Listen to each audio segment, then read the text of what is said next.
청소년을 위한 디지털 금융 아카데미에 오신 여러분 반갑습니다. 저는 미래셋 투자와 연금센터의 김동엽이라고 합니다. 오늘 이야기 나눠볼 주제는 이제 꼭 알아야 될 금융 상식에 대해서 크게 한 5가지 섹션으로 나눠서 이제 강의를 진행해 볼까 합니다.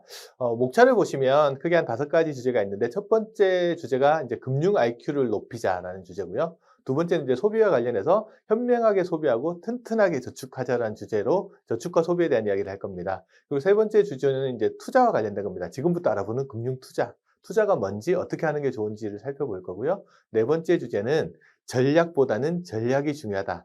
요즘 금리가 너무 낮아지면서 투자를 해야 되는 시절이 됐잖아요. 그래서 단순하게 아끼는 것 말고 전략을 세워서 자산 관리를 어떻게 할 건지에 대한 고민들을 좀 다뤄볼 겁니다. 마지막 5번째는요. 신용거래에 대한 이야기를 할 겁니다. 왜냐하면 우리가 돈이 항상 있는 게 아니라서 남으로부터 돈을 빌리거나 빌려주거나 하는 일들을 해야 되는데, 그거와 관련돼서 신용이 얼마나 중요한지를 살펴보는 게 이제 5번째 주제로 삼아보겠습니다. 그러면 슬슬 하나씩 시작해 보도록 하겠습니다.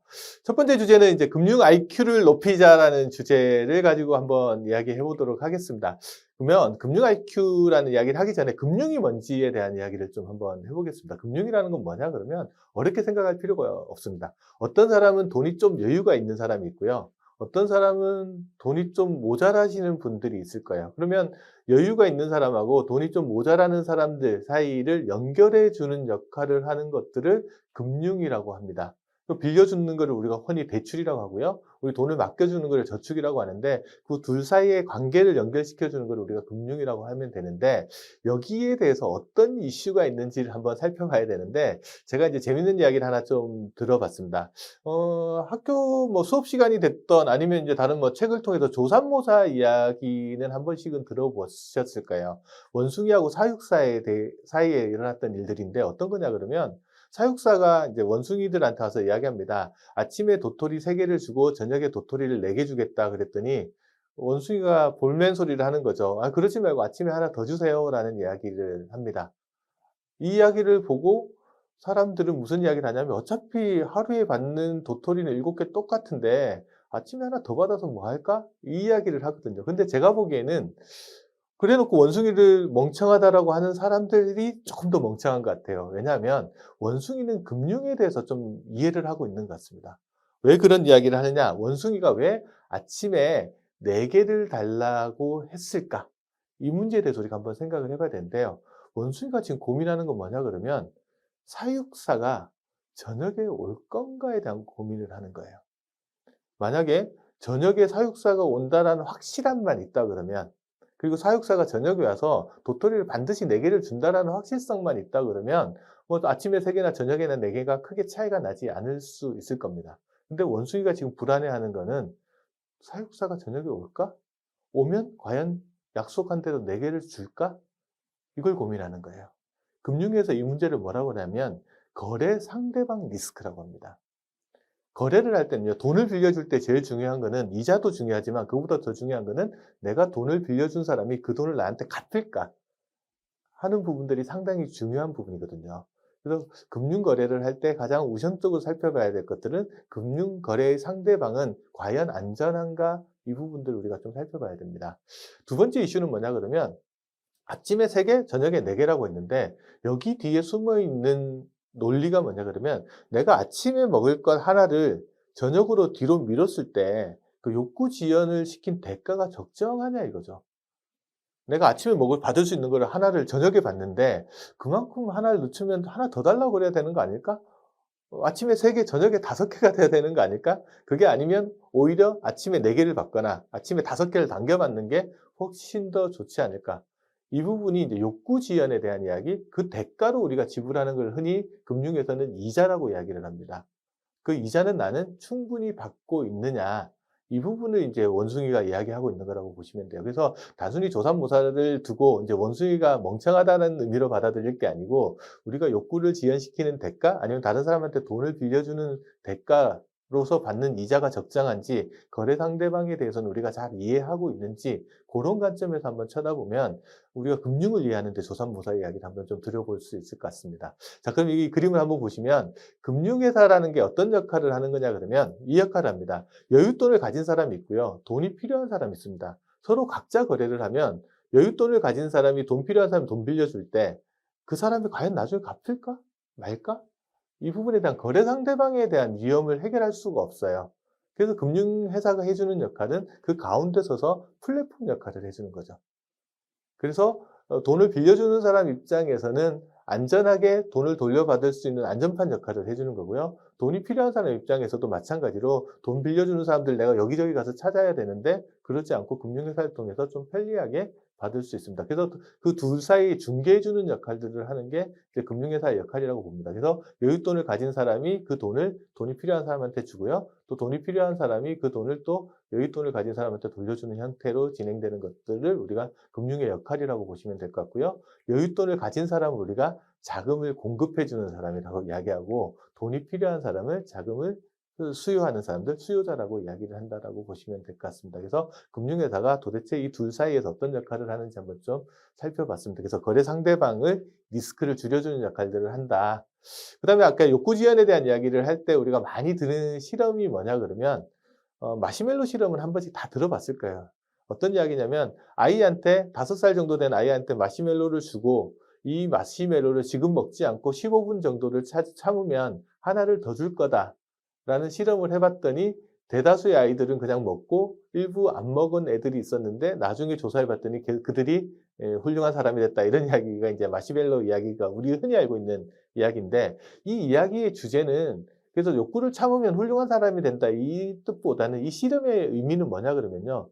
아이들로 하여금 어떻게 하면 욕구를 뒤로 지연시킬 수 있느냐라는 주제를 가지고 한번 좀 이야기를 할 수 있을 것 같아요. 대부분의 아이들은 마시멜로를 주면 그냥 그 순간 집어서 먹는 게 일반적인 아이들의 특징인데 어떻게 하면 그거를 한 15분 정도 기다리기 위해서 하나 더 받을 수 있게끔 할 거냐라는 실험을 여러 가지 방법으로 해봤는데 효과가 있는 방법은 의외로 심플하게 나타났습니다. 뭐냐 그러면 마시멜로가 눈에 안 보이게끔 저 접시 위에다가 종이 한 장만 덮어놔도 아이들이 15분 정도를 쉽게 참는다는 거예요. 왜냐 그러면 사람들의 뇌는요. 1차적으로 맛있는 걸 보면 먹게끔 설계가 되어 있어요. 그게 일반적인 뇌고요. 만약에 종이 한 장을 덮어 놓으면 이 욕구를 지연시킬 수 있는 힘이 생겨납니다. 종이를 이렇게 치우면서 가는 순간에 내가 이거를 참으면 하나를 더 먹을 수 있지 않은 생각들을 하게 됩니다. 이 실험을 가지고 이제 노벨 경제학상을 받으신 분들은 뇌의 사고방식을 시스템 1하고 시스템 2로 구분을 하거든요. 시스템 1은 뭐냐 그러면 즉각적으로 행동해냅니다. 예를 들어 프로야구 선수들을 한번 보면 야구공을 빵 치고 공이 날아가면요. 중견수나 자익수가 그 공을 각도기로 계산해 가지고 어디 떨어질지 예상을 하진 않잖아요. 그냥 직감적으로 가서 보고 그 자리에 가서 공을 잡는 게 일반적으로 하는 게 시스템 1, 뇌의 사고가 하는 역할이라고 보시면 되고요. 시스템 2는 뭐냐 그러면 거기서 조금 더 나갑니다. 이성적인 사고를 하는 거예요. 그래서 아이들한테 마시멜로를 그냥 줄 때는 시스템 1이 작동해서 그냥 손으로 집어먹지만 만약에 종이 한 장을 덮어 놓으면 그 종이를 치우는 순간에 시스템 2가 작동을 해서 좀 더 이성적인 사고를 할 수 있게끔 되는 거죠. 그래서 욕구 지연의 대가에 대해서 하나 15분 기다렸다 하나 더 받는 게 낫지 않을까? 이자율 개념이 여기다가 들어간다라고 보시면 될 것 같습니다. 그럼 그 이자율이 얼마나 적정하냐라는 것들은 사람마다 다 다를 수 있어요. 자기가 내가 만약에 지금 돈 100원을 쓰지 않고 1년 뒤에 쓰겠다고 할 때 그냥 100원을 그대로 받는다면 별로 좋아할 사람이 없을 겁니다. 거기에 대해서 10원 또는 20원 정도 이자를 요구할 건데 그걸 우리가 요구 수익이라고 이야기합니다. 내가 요구하는 수익보다는 상대방이 나한테 주겠다라는 기대치, 기대 수익이 훨씬 클 때 우리는 그 거래를 하게 되죠. 그래서 기대 수익이 본인의 내부적으로 있는 요구 수익보다 클 때 우리는 그 거래를 하게 된다라고 보시면 될 것 같아요. 그래서 욕구 지연의 대가는 우리는 내가 요구하는 수익보다 상대방이 나한테 지불하려는 수익들이 더 클 때 우리는 거래를 하게 된다. 이렇게 이야기를 하면 됩니다. 그러면 우리가 상대방이 우리한테 지급하는 대가를 우리가 이자라고 이야기를 했는데 이자율을 계산하는 방법은 크게 한 2가지 정도가 있습니다. 첫 번째 방법은 달리라고 합니다. 이거는 원금에만 이자를 붙여서 계산하는 방법이라고 보시면 되고요. 또 다른 방법 하나는 1년을 내가 거래하면 이자가 붙잖아요. 그 이자를 또 다시 원금에 삽입한 다음에 다시 거기다가 이자를 붙이는 방법이에요. 그러니까 이자에 이자가 더해지는 방법을 우리가 복리라고 합니다. 그러면 달리 복리 이렇게 어렵게 설명했는데 느낌이 잘 안 오시면 이 계산 방식을 한번 보시면 금방 이해가 갈 겁니다. 예를 들어서 이자율이 한 8%라고 계산하고요. 어떤 사람이 100만 원을 1년간 투자한다고 보면 1년 뒤에는 100만 원의 이자 8%가 붙으면 8만 원 정도 이자가 나올 겁니다. 그리고 2년 차가 됐을 때 달리는 그냥 이자 8만 원을 별도로 떼어두고요. 다시 100만 원에 이자 8%가 붙어서 또 8만 원이 붙는 겁니다. 그 3년 차에도 마찬가지로 이자는 그대로 두고 100만 원에 또 8%가 붙으면 8만 원 또 이자가 생기겠죠. 그럼 3년 동안 이자는 38, 24에서 24만 원 정도가 생길 거고요. 원금 100만 원을 다면 124만 원 정도의 금액을 받게끔 되겠죠. 이게 달리 계산 방법입니다. 그러니까 원금에만 이자를 붙이는 방법이라고 보시면 되는데 복리는 조금 계산 방법이 다릅니다. 첫 해 100만 원을 투자를 해서요. 8%가 되면 108만 원이 되잖아요. 두 번째 해에는 108만 원에 8% 이자를 붙입니다. 그러면 86,400원 정도 이자가 붙을 거고요. 그러면 세 번째 해에는 116만 6,400원에 이자 8%가 붙어서 또 93,000원 좀 넘는 이자 금액이 발생하는 거죠. 이렇게 이자에 이자가 붙는 방식들을 우리가 복리 이자라고 합니다.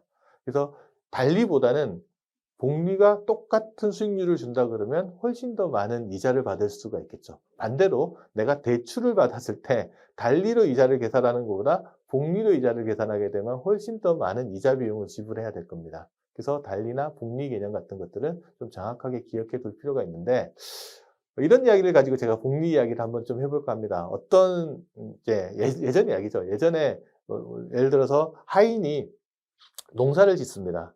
주인을 대신해서 농사를 지었더니 너무 주인이 고마워서 그 하인한테 하나 이야기를 합니다. 네가 이렇게 나를 위해서 이렇게 많은 일을 해줬는데 너한테 내가 뭘 해줬으면 좋겠냐라고 했더니 그 하인이 이렇게 합니다. 쌀 한 톨만 주십시오. 한 톨 가지고 되겠냐? 대신 한 톨을 주는데 다음 날은 그 딱 두 배를 주십니다. 그럼 두 번째 날은 두 톨을 주게 되죠. 그럼 세 번째 날은 두 톨에 또 두 배가 되니까 네 톨을 주게 됩니다. 이렇게 주시면 저는 정말 감사하겠습니다라고 이제 주인한테 이야기를 했어요. 그랬더니 주인이 가만 생각해보면 야, 쌀 한 톨 그거 얼마 되겠다고 그래서 하인 부탁을 덜컥 들어주기로 합니다. 그래서 하인이 말한 대로 이제 그러니까 쌀을 지급해주기 시작하죠. 이 방식대로 지급을 해주면 어느 정도 금액이 쌀이 나오냐 그러면 한 29일 정도가 지나면 쌀이 한 가마니가 됩니다. 그럼 30일째가 되는 날은 두 가마니가 되고요. 31일째가 되는 날은 네 가마니가 되고요. 이 구조로 나가게 되면 집주인보다 이제 하인이 부자가 되는 시점이 훨씬 빠른 속도로 다가올 겁니다. 이게 복리의 마력이라거든요. 그래서 이게 이자가 100%씩 이자를 지급하는 것을 복리로 계산했을 때 이런 문제가 나옵니다. 쉽게 생각하면 이렇게 한번 생각해 볼 수 있어요. 집에 A4 용지가 한 장 있으면 A4 용지를 한번 접어 보세요. 한 번 접을 때는 쉽게 접힙니다. 두 번도 접혀요. 근데 그거를 10번 이상 접기가 되게 힘들 겁니다. 그걸 쌓아나가면 몇 번 안 접어서 상당히 깊은 두께가 되거든요. 마찬가지로 복리 힘이라는 것들은 그렇게 나타날 수 있는 부분들이라서 우리가 한번 잘 보시면 저 주인과 하인 사이에서 쌀 한 톨 거래가 얼마나 큰 의미를 갖는지도 우리가 한번 볼 수 있겠습니다. 그러면 복리에 영향을 미치는 요소는 뭐가 있는지를 이제 좀 살펴봐야 되는데 복리에 영향을 미치는 요소 중에 첫 번째는요, 시간입니다. 이 그래프에 나오는 그림을 보시면 돈 1,000만 원을 연복리 8%로 투자했을 때 얼마를 나중에 받을 수 있는지를 기간별로 나타낸 건데요. 보시다시피 제일 처음에 있는 게 한 30년 정도 투자한 그림으로 빨간색 선으로 나와 있는 그림이 있는데 보시면 기간이 길어질수록 뒤쪽으로 갈수록 곡선의 커브가 되게 급하게 올라가는 모습들을 볼 수 있습니다. 복리라는 건요, 결국 덩어리가 커진 다음에 훨씬 빠른 속도로 커져 나가기 때문에 기간이라는 게 상당히 중요합니다. 그래서 가능하면 부자가 되려면 일찍 투자를 시작하라는 말이 여기서 나온다고 볼 수 있습니다. 그래서 이 부분들을 우리가 첫 번째 기억을 하셔야 될 것 같고요. 이번에는 이제 1,000만 원을 30년간 투자했을 때 한번 살펴보겠는데요. 이때는 이제 수익률을 조금 다르게 가져가 봤습니다. 보시면 수익률이 1~2% 차이가 단기간에는 보시면 큰 차이가 별로 안 나는 모습들을 볼 수가 있는데 이게 누적되어 가면서 기간이 길어지면서 수익률이 누적돼 가면 상당히 큰 차이로 벌어지는 것들을 우리가 확인할 수 있죠. 그래서 장기 투자를 하시는 분 입장에서 특히 복리로 장기 투자를 하는 입장에서는 일찍 시작하는 것만큼이나 중요한 게 수익률 1%를 높이는 것들이 상당히 중요합니다. 그래서 투자 힘이라는 것들이 저기서 또 발현될 수 있으니까 그 부분도 우리가 조금 신경을 써서 보시는 게 좋습니다. 그래서 복리 투자를 할 때는 일찍 시작하고요. 수익률 1% 가볍게 보면 안 됩니다. 그래서 그 부분들을 우리가 좀 더 신경 써서 투자를 하는 부분들이 상당히 좋습니다. 그러면 이 수익률 1% 차이가 과연 내 돈을 2배를 만드는데 걸리는 시간을 얼만큼 크게 차이를 나게끔 만드는지를 우리가 한번 좀 살펴볼 필요가 있습니다. 그래서 우리가 이때 많이 이야기하는 게 뭐냐면 72의 법칙이라는 것들을 이야기를 합니다. 72의 법칙이 뭐냐 그러면 내 돈이 2배가 되는데 걸리는 시간을 아주 간단하게 계산할 수 있는 방법입니다. 어떻게 계산하냐면 72 나누기 금리를 하면 됩니다. 예를 들어 금리가 10%다. 그러면 72 나누기 10 하면은 7.2년이 나오죠. 그러면 내 돈이 2배가 되는데 한 7년 조금 더 걸린다는 이야기입니다. 지금 화면에 나오는 표는 정확하게 계산했을 때 얼마 정도 걸리는지를 나타낸 건데 보시면 금리가 10%일 때는 한 7.3년 정도? 7년 하고도 조금 더 걸린다고 보시면 되고요. 여기서 금리가 한 2% 정도 떨어져서 8%가 되면 어느 정도 걸리는지 보면 한 8년 정도 걸립니다. 금리가 2%포인트 떨어졌을 때 1.7년 정도가 더 걸린다라고 보시면 될 것 같아요. 그런데 재밌는 거는 밑으로 한번 조금 내려가 보겠습니다. 금리가 4%일 때를 한번 봐보시면 내 돈이 2배가 되는데 걸리는 거 72 나누기 4면 18년 정도 걸리는데 정확하게는 17.7년 정도 걸릴 겁니다. 근데 금리가 거기서 2% 정도 떨어지면 2%가 됐을 때는 72 나누기 2 하면 한 36이 나오는데 정확하게는 한 35년 걸리거든요. 그러면 여기서 4%에서 2%로 2%포인트 떨어졌을 때는 한 17년 정도가 더 걸리거든요. 여기서 잠시 이상한 점이 있을 거예요. 10에서 8% 떨어졌을 때는 한 1.7년 정도만 더 걸리는데 4에서 2% 떨어졌을 때는 17년이 더 걸리거든요. 어떻게 보면 둘 다 2%포인트씩 떨어졌으니까 똑같이 기간이 늘어나야 되는데 그렇지 않다라는 거예요. 이게 뭐냐라고 하면 잘 생각해 보세요. 10에서 8% 떨어진 거는 구간으로 보면 2%포인트지만 비율로 보면은 20% 정도가 빠진 거죠. 10개가 8개가 됐으니까. 그래서 투자 기간도 한 20% 정도 더 늘어난다고 보시면 되고요. 반대로 4에서 2% 떨어진 거는 4개가 2개가 됐으니까 50% 정도가 빠진 겁니다. 비율로 보시면. 그러면 기간으로 보면 한 2배 정도가 늘어나는 거죠. 그래서 우리가 퍼센트 포인트로 볼 때는 단순히 2% 포인트로 동일하게 나타날지 모르지만 비율로 봤을 때는 그 차이가 좀 더 크게 나타나는 거예요. 그래서 퍼센트 포인트 간격이랑 비율은 완전 다른 문제가 될 수도 있어서 그 부분들을 우리가 좀 간과해서 보면은 안 될 것 같습니다. 그래서 좀 재밌는 이야기를 조금 더 들어가 볼게요. 이거는 제가 이제 한 몇 년 전에 일본에 갔을 때 은행 앞을 지나가다가 예금 광고를 하는 화면을 제가 하나 광고지를 한번 본 겁니다. 제일 놀랐던 거는 예금을 광고를 한다는 사실이 일단 첫 번째 놀랐고요. 두 번째는 그 금리 수준을 보고 깜짝 놀랐습니다. 지금 화면에 보면 일본어로 뭐라고 써 있는 거냐면 자 다이와라는 데 와서 예금하십시오 하는 광고 표지인데 금리를 봤더니 1년 만기 금리가 0.3% 정도 되는 거예요. 0.3%면 금리가 내가 너무 낮아서 이제 은행에 들어가서 직원한테 한번 물어봤습니다. 진짜 0.3%예요? 그랬더니 그분은 무슨 생각을 하냐면 이게 특판 예금 금리라고 해서 다른 보통 예금 금리보다 한 10배 정도 더 주는 거라는 거예요. 저 거기에 더 놀랐는데 실제 시중은행 금리는 0.025% 정도 된다는 거예요.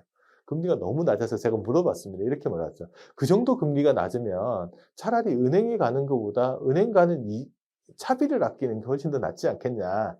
차라리 집에 돈을 쌓아두는 게 낫겠다 그랬더니 그분이 하시는 말이 실제 그러시는 분이 많다라는 거예요. 이 사진은 뭐냐 그러면 2011년도에 일본의 동북 지방에 지진이 일어나서 쓰나미가 온 적이 있죠. 그때 쓰나미가 왔을 때 집들이 다 떠내려가고 나서 금고만 남아있는 모습입니다. 사람들이요, 돈을 은행에 가서 넣지 않고 어차피 이자가 안 불어나니까 집안에 금고를 두고 그 안에 쌓아두는 겁니다. 그 금액이 얼마나 많냐 그러면 일본의 내각부에서 통계를 한번 내봤더니 그 금액이 우리나라 돈으로 보면 우리나라 한 해 예산 정도 규모가 은행에 가 있지 않고 집집마다 장롱 속에 숨어 있다는 거예요. 그래서 일본에서 장롱을 일본말로 단스라 그러거든요. 그 단스 예금이 우리나라 한 해 예산 정도 규모가 된다고 하면 이게 수익률이 떨어져서 금리가 떨어졌을 때 어떤 일이 일어나는지를 한번 좀 보실 수 있을 것 같아요. 우리나라도 이제 금리가 되게 떨어지면서 5만 원권들 같은 경우가 은행으로 회수되는 속도가 상당히 늦어지고 있다라는 이야기들이 나오는데 이 저금리 국가에서 한번 어떤 일이 일어나는지 한번 본 겁니다. 그러면 실질적으로 아까 72의 법칙을 제가 이야기해 드렸잖아요. 72의 법칙이라는 게 72에서 금리를 나누면 내 돈이 2배가 되는데 걸리는 시간을 계산할 수 있다고 그랬는데 아까 일본의 시중은행 금리가 0.025% 정도 된다 그러면 72 나누기 0.025를 하면 2773년 정도 나옵니다. 이렇게 시간이 많이 걸리니까 사람들이 차라리 그러느니 집에 두자라는 이야기가 나올 수도 있겠죠. 아니면 그 돈을 들고 금리가 높거나 수익률을 더 낼 수 있는 자산들을 찾아가는 방법밖에 없거든요. 그래서 장롱으로 숨어들거나 금리가 높은 나라들을 찾아가거나 그게 이제 일본에서 저금리가 장기화되면서 나타났던 일들이라고 보시면 될 것 같습니다. 그래서 돈이라는 것들은 자기가 이 금리를 통해서 이제 알아서 움직일 곳을 찾아간다라는 것들을 우리가 한번 확인해 볼 수 있습니다. 이 그림은 뭐냐 그러면 이제 또 학교에 다니시고 수능 시험에 관심이 많으실 텐데 몇 년 전에 수능 시험 문제, 영어 시험 문제가 나왔던 게 있어요. 이게 뭐냐 그러면 다음 도표에서 틀린 설명을 한 걸 골라라라고 하는 장면인데 보기 5번을 보면은 뭐냐면 그래프를 설명하는데 뭔가가 2에서 20%로 늘어났어요. 근데 설명은 어떻게 되어 있냐면 18%가 늘어났다라는 설명이 되어 있어요. 맞는 말 같잖아요. 그래서 저건 틀린 문장이 아니라고 생각해서 전혀 틀린 문장이 아니라고 생각했었는데 시험 끝나고 난리가 났습니다. 왜냐면요.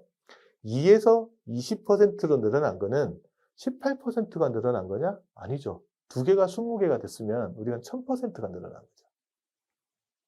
저 문장이 틀린 문장이 돼서 영어 시험 문제가 수학적 오류로 답이 두 개가 돼 버렸습니다. 그래서 퍼센트랑 퍼센트 포인트의 개념이라는 것들을 우리가 좀 잘 확인을 해보고 우리가 살아야 된다. 그래서 실질적으로 우리 삶에 영향을 미치는 것들은 이 퍼센트 비율이 어느 정도 움직이는지가 우리 삶에 미치는 영향들이 훨씬 더 크다라는 부분들을 한번 좀 우리가 볼 수 있을 것 같습니다. 이 부분들이 이제 우리가 한번 생각해 봐야 될 부분 같습니다. 그래서 오늘 제가 이야기 드린 거는 금융의 역할들이 어떤 건지 이야기를 한번 드려봤고요. 금융의 효과는 거래 상대방 위험을 줄여주고 서로 거래 상대방끼리 연결시켜주는 역할들을 하고요. 그 과정에서 이자라는 것들을 지급하는데 이자를 계산하는 방법으로 단리와 복리 그리고 금리 차이에 따라서 우리가 내 돈이 2배가 되는데 걸리는 시간 72의 법칙 같은 것들을 설명을 드렸습니다. 요 정도를 알고 계시면 이제 금리에 대한 이해들 그리고 금융에 대한 이해가 IQ가 상당히 높아졌으리라고 생각이 듭니다.